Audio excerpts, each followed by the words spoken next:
Mr. President, Senator from Iowa. I ask unanimous consent the quorum call be suspended. Without objection.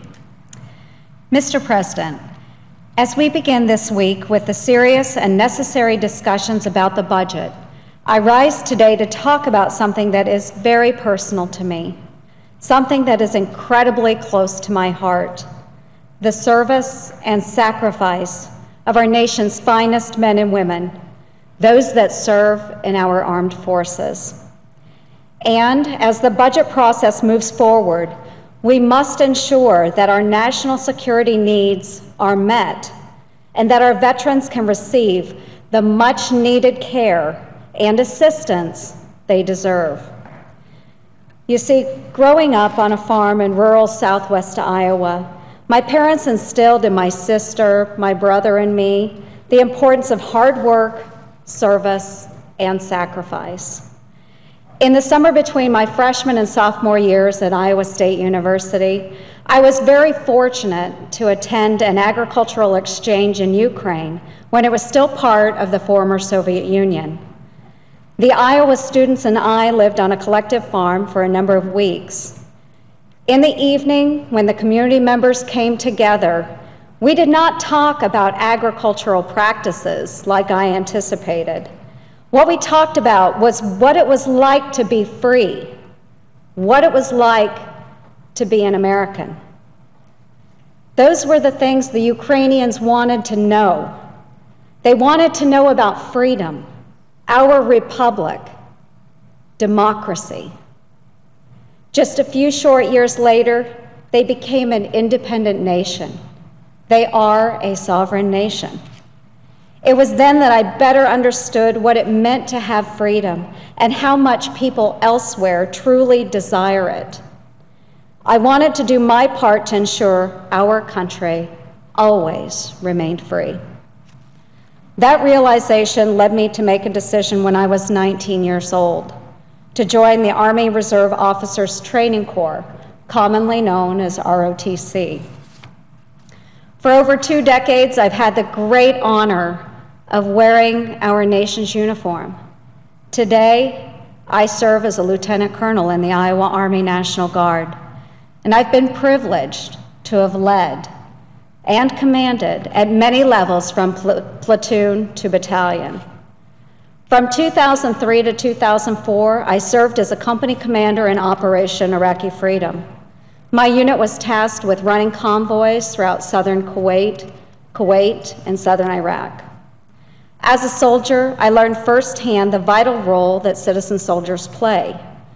Citizen soldiers are folks who train for military duty, so they are prepared to defend in the face of an emergency. These men and women take on this task voluntarily and can be called upon to serve at any time. While overseas, I had the opportunity to serve alongside some of the finest Americans, our bravest men and women. I saw firsthand how dangerous threats against our nation can be. It is becoming increasingly important that our military, our active duty, National Guard, and Reserve are always working together as one cohesive unit. We are strongest in numbers when working together to build one another up and support one another. Our mission is clear, and we come from all corners of the country united on the same goal: to defend our freedom.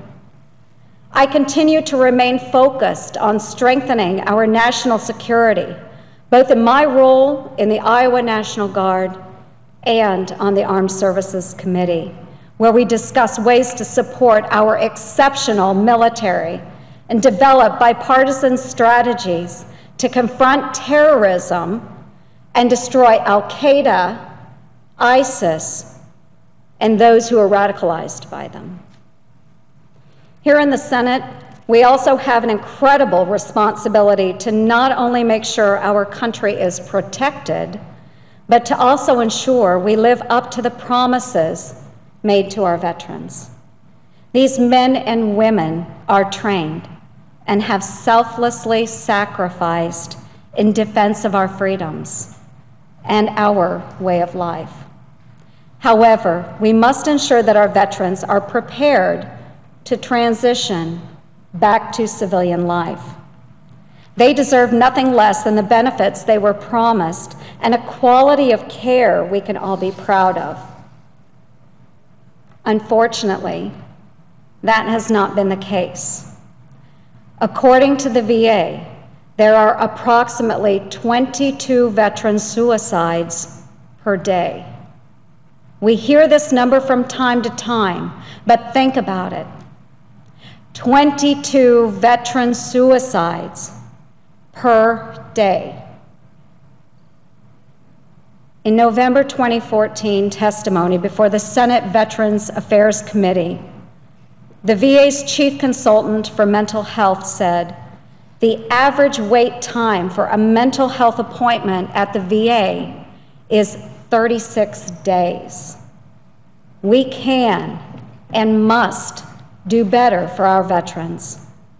If a non-VA mental health care professional can reach a veteran 1 day, 1 week, or even 2 weeks earlier than 36 days, Congress nor the VA should be an obstacle to affording a veteran potentially life-saving mental health treatment. Veterans themselves are the only ones who know their mental health limit, and a veteran should receive the benefit of the doubt at where that limit is, not the VA. This is an issue that impacts all eras of veterans. Since coming to Washington, I've heard from many veterans on this very issue. One veteran in particular from the Vietnam War era admitted that he had twice attempted suicide.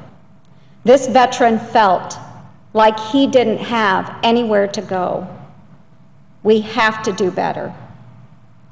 Today, as my first piece of legislation in the United States Senate, I am introducing the Prioritizing Veterans Access to Mental Health Care Act.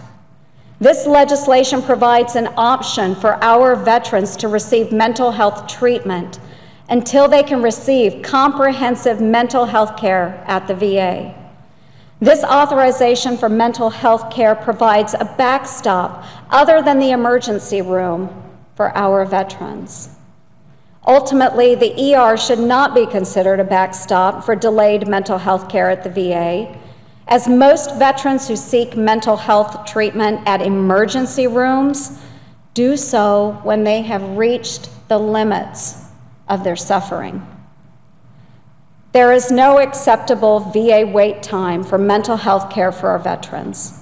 The limits to how much suffering a veteran can endure simply cannot be accurately measured by the VA or by any medical professional.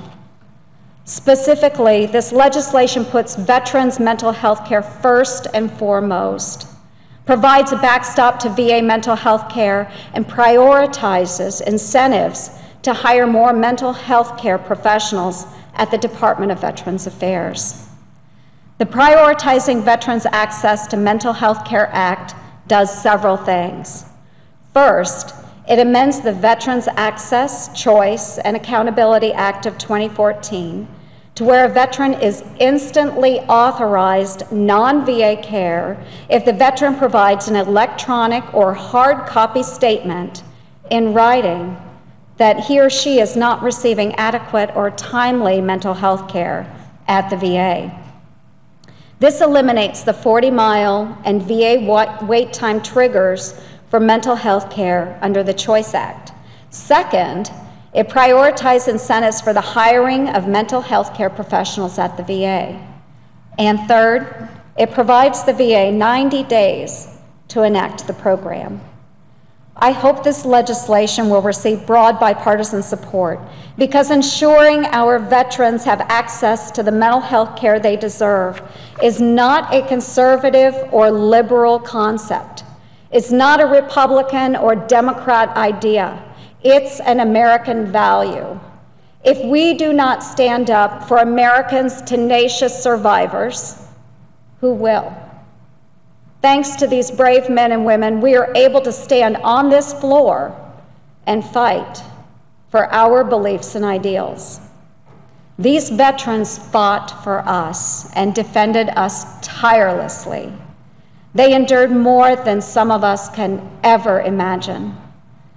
The invisible wounds of war can no longer go unnoticed. Now it is our duty to do all we can to thank them and ensure they have access to quality mental health care, the health care they deserve. God bless these men and women, and let us strive to do better for them. With that, Mr. President, I yield the floor and note the absence of a quorum.